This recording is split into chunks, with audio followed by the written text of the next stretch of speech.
सव्याज reply देण्याच्या 10 चालाकी पद्धती जे तुम्हाला कोणताही वाद जिंकण्यासाठी, स्वतःच्या डिफेन्ससाठी आणि समोरच्या व्यक्तीला हरवण्यासाठी. हा व्हिडिओ तुमच्यासाठी बघणं खूप महत्त्वाचं आहे, कारण आधी मजाक आणि अपमान त्यांचाच होतो जो पुढे जाण्यासाठी प्रयत्न करत असतो. हा एक खूप मोठा साईन आहे तुम्ही यशस्वी होणार आहात. पण आता रिॲक्ट नाही करायचे, रिस्पॉन्ड करायचे. दगडाचं उत्तर विटाने नाही तोड्याने द्यायचे.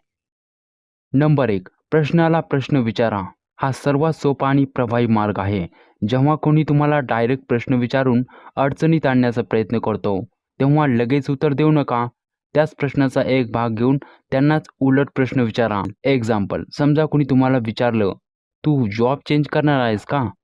तुम्ही शांतपणे उत्तर देऊ शकता, "तू असं का विचारतोय?" किंवा "तुझ्याकडे याबद्दल काही विशेष माहिती आहे का?" अशा प्रकारे तुम्ही समोरच्या व्यक्तीचाच प्रश्न घेऊन त्यालाच प्रश्नात अडकवताय. आणि ही पद्धत का काम करते? कारण तुम्ही प्रश्नाचे उत्तर देण्याऐवजी उलट तुम्हीच अनपेक्षितपणे उलट प्रश्न विचारता. तेव्हा समोरची व्यक्ती गोंधळून जाते. कारण त्यांना तुमच्याकडून उत्तर अपेक्षित असतं. पण तुम्ही जेव्हा असं म्हणता, "तू असं का विचारतोय?" किंवा "तुझ्याकडे काही विशेष माहिती आहे का?" अशा प्रश्नामुळे तुमचा पोपट होण्याऐवजी समोरच्या व्यक्तीचाच पोपट होतो. आणि त्यासोबत तुम्हाला हे पण कळतं, की समोरची व्यक्ती तो प्रश्न का विचारत आहे. त्यामुळे तुम्हाला त्यांच्या उद्देशांबद्दल माहिती पण मिळते आणि तुमची प्रतिमा पण 4 माणसात अधिक मजबूत होते. नंबर 2. विषयांतर करा. जर तुम्हाला एखाद्या प्रश्नाचं उत्तर द्यायचं नसेल, तर तुम्ही पटकन विषय बदला.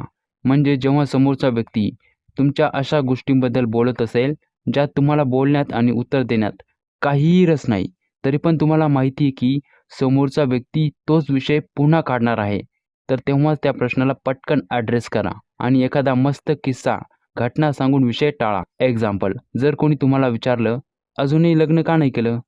तुम्ही हसून उत्तर देऊ शकता, "अरे हो, लग्नाबद्दल एक गंमत आठवली. तुम्हाला सांगू, गेल्या आठवड्यात माझ्या एका मित्राचं लग्न झालं आणि डॅश डॅश डॅश डॅश." अशा प्रकारे तुम्ही सहजपणे मूळ विषयापासून दूर जाऊ शकता आणि ही पद्धत खूपच सोपी आणि इफेक्टिव्ह आहे. नंबर 3. अस्पष्ट बोला. काही वेळा समोरचा व्यक्ती आपल्या स्वार्थासाठी तुमच्याकडून माहिती करून घेत असतो. अशा वेळेस जास्त माहिती न देणं हेच सर्वात उत्तम उत्तर असतं. यासाठी तुम्ही तुमच्या उत्तरांना इतकं सामान्य आणि अस्पष्ट ठेवा, की समोरच्या व्यक्तीला कोणतीही ठोस माहिती मिळणार नाही. एक्झाम्पल, जर कोणी तुम्हाला असं विचारलं, "तुझं लग्नाचं वय झालंय, लग्न कधी करणार आहे? म्हातारा झाल्यावर का?" तुम्ही त्याला असं उत्तर द्या, "हो, जर मी तुझं ऐकत बसलो तर नक्कीच होईल." तुम्ही अशा प्रकारे चालाखीने उत्तर देऊन दाखवून देता, की तुम्ही किती स्मार्ट आहात. यामुळे त्यांना तुमच्याबद्दल आदर वाटतो आणि ते तुम्हाला पुन्हा असे प्रश्न विचारत नाहीत. आणि असं चालाखीने उत्तर तुम्हाला तेव्हाच देता येईल, जेव्हा तुम्हाला समोरच्या व्यक्तीच्या वीक गोष्टी म्हणजे कमजोर गोष्टी माहिती असतील, जी की तुम्हाला माहीतच असेल.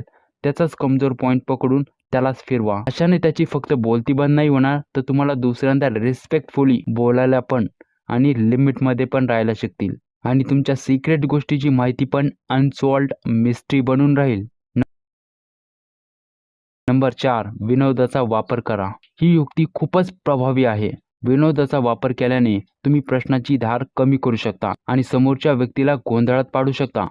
एक्झाम्पल, जर कोणी तुम्हाला विचारलं, "तुम्ही किती खातात?" तुम्ही हसून उत्तर देऊ शकता, "मी तितकंच खाण्याचा प्रयत्न करतो, जितका तू वजन कमी करण्यासाठी खातोस."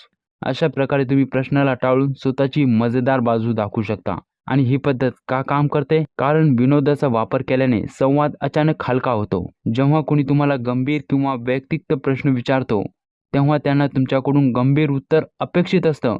पण जेव्हा तुम्ही जोक वापरून परिस्थिती एकदम बदलून टाकता, जेव्हा तुम्ही असं म्हणता, "मी तितकंच खाण्याचा प्रयत्न करतो, जितका तू वजन कमी करण्यासाठी खातोस." असं उत्तर दिल्यावर प्रश्न विचारणाऱ्या व्यक्तीला पण हसू येतं. यामुळे त्या प्रश्नाचा मूळ उद्देश तर बाजूलाच राहतो. त्यासोबत तुम्ही तुमच्यावर आलेला प्रभाव पण कमी करता आणि समोरच्या व्यक्तीला सुद्धा हसवता, ते पण टोमण्यासहित. अशा उत्तरामुळे तुमची प्रतिमा पण एक आत्मविश्वासू आणि विनोदी व्यक्ती म्हणून निर्माण होते. नंबर 5. प्रश्नाचा अर्थ तुमच्या मर्जीनुसार बदला. ही एक खूप प्रभावी आणि स्मार्ट युक्ती आहे. याला प्रश्नाचा अर्थ बदलणे असंही म्हणतात. यामध्ये तुम्ही नकारात्मक प्रश्नाला सकारात्मक बनवता आणि समोरच्या व्यक्तीला शांत करता. यामध्ये तुम्ही समोरच्या व्यक्तीच्या प्रश्नाचा अर्थ तुमच्या मर्जीनुसार बदलता आणि त्यांची बोलती बंद करता. एक्झाम्पल, जर कोणी तुम्हाला विचारलं, "तू अजूनही तसंच आहेस?" त्यावर तुम्ही आत्मविश्वासाने उत्तर देऊ शकता, "हो, तसंच आहे, कारण मला बदलण्याची गरज वाटली नाही." कदाचित काही लोकांना जास्त बदलायची गरज असते. अशा प्रकारे तुम्ही नकारात्मक प्रश्नाला सकारात्मक बनवू शकता. आणि असं उत्तर तुम्ही कसं देऊ शकता, यासाठी तुम्हाला समोरच्या व्यक्तीची भावना आणि त्याचा अर्थ समजून घ्यावा लागेल, की तो एक्झॅक्ट आपल्याविषयी काय समजतो. आणि हे तुम्हाला त्या व्यक्तीचे हावभाव, स्वभाव आणि त्याच्या बोलण्याच्या शब्दावरून बघून लगेच कळेल. आणि ही युक्ती का काम करते? कारण तुम्ही नकारात्मक प्रश्नावर थेट नकारात्मक किंवा बचावात्मक उत्तर न देता आत्मविश्वासाने आणि सकारात्मकतेने उत्तर देता. आणि जेव्हा तुम्ही अनपेक्षित आणि सकारात्मक उत्तर देता, तेव्हा समोरची व्यक्ती गोंधळात पडते. त्यांना अपेक्षित उत्तर असतं, की तुम्ही बचावात्मक व्हाल, तुम्ही नकारात्मक उत्तर द्याल. पण तुम्ही तसं न केल्याने त्यांच्या प्रश्नाची धार, त्यांचा प्रभाव कमी होतो. असं करून तुम्ही प्रश्नाचा अर्थ बदलून संवादावर तुमचं नियंत्रण मिळवता. नंबर 6. प्रशंसा करा आणि टाळा. हा एक खूप स्मार्ट आणि प्रभावी मार्ग आहे, ज्यामुळे तुम्ही प्रश्नांची थेट उत्तर देणं टाळू शकता. यात तुम्ही समोरच्या व्यक्तीला वाईट न वाटू देता त्यांच्या प्रश्नांची प्रशंसा करता आणि नंतर प्रश्नांचं उत्तर टाळता. यामुळे संवाद चांगला राहतो आणि तुम्ही तुमची गोपनीयताही जपून ठेवता. एक्झाम्पल, जर कोणी तुम्हाला विचारलं, "तुमची पुढील योजना काय आहे?" तुम्ही हसून आणि उत्साहाने उत्तर देऊ शकता, "प्रश्न छान आहे, पण मी एवढा दूरचा विचार करत नाही. जितकं दिसतं तेवढंच करतो." आणि असं उत्तर जेव्हा तुम्ही तुमच्या स्टाईलमध्ये देता, तेव्हा तर अजून छान वाटतं. आणि ही पद्धत का काम करते? कारण जेव्हा तुम्ही प्रश्नांची प्रशंसा करता, की "प्रश्न छान आहे," असं म्हणता, तेव्हा तुम्ही समोरच्या व्यक्तीचा आदर करता. यामुळे संवाद सकारात्मक दिशेने सुरू राहतो. त्यानंतर तुम्ही एक साधारण उत्तर दिलं, तरी ते असाधारण असेल.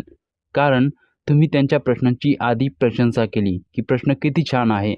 त्यामुळे तुम्ही दिलेलं उत्तर, "मी एवढा दूरचा विचार करत नाही," हे अनपेक्षित असलं तरी हे एक रिअल फॅक्टसारखं वाटतं.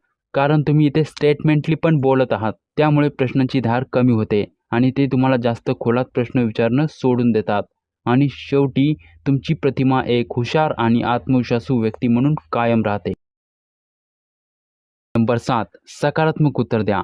नकारात्मक प्रश्नांना सकारात्मक उत्तर द्या. यामुळे तुम्ही स्वतःची सकारात्मक प्रतिमा निर्माण करू शकता. एक्झाम्पल, जर कोणी तुम्हाला विचारलं, "तुम्ही आतापर्यंत काहीच का नाही केलं?" तुम्ही आत्मविश्वासाने आणि हसत-खेळत उत्तर देऊ शकता. जसं की, "तू काय मला देवघेव समजतोय का? एक चुटकी वाजवली की पुरी बिल्डिंग तयार होईल." अरे, काहीही मोठं करायला टाईम लागत असतो, पण तुझ्यासारखं रिकामं बसून टोमणे मारणे इतकं थोडंच पटकन होत असतं. टाईम लागत असतो. अशा प्रकारे तुम्ही स्वतःची नकारात्मक बाजूला सर्वात जास्त सकारात्मक बाजू बनवून दाखवता. आणि ही पद्धत का काम करते? कारण जेव्हा समोरचा व्यक्ती नकारात्मक बाजूने बोलतो, की "तुम्ही आतापर्यंत काहीच का नाही केलं?" इथे सरळ-सरळ पुढचा व्यक्ती तुम्हाला असं समजत आहे, की जीवनात तुम्ही काहीही करू शकत नाही. पण खरा ट्विस्ट इथं येतो. जेव्हा तुम्ही चालाखीने उत्तर देता, की "तू काय मला देवघेव समजतोय का? एक चुटकी वाजवली की पुरी बिल्डिंग तयार करून दाखवेल."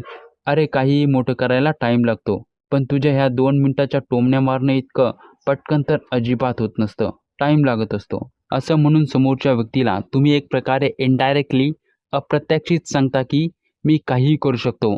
आणि पुढचा व्यक्ती पण तुमच्याबद्दल चांगला पॉझिटिव्ह विचार करतो. त्यांना जाणवून देता, असं फील करून देता. पण ॲक्चुअलमध्ये इथं मजेदार गोष्ट ही आहे, की जी तुम्हाला पण माहिती आहे, की समोरचा व्यक्ती तुम्हाला नकारात्मक बाजूने बघत आहे.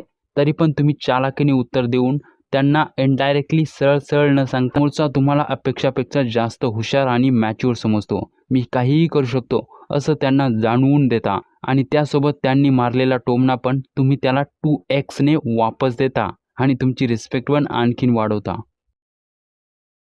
नंबर 8. प्रश्नांची मर्यादा ठरवा.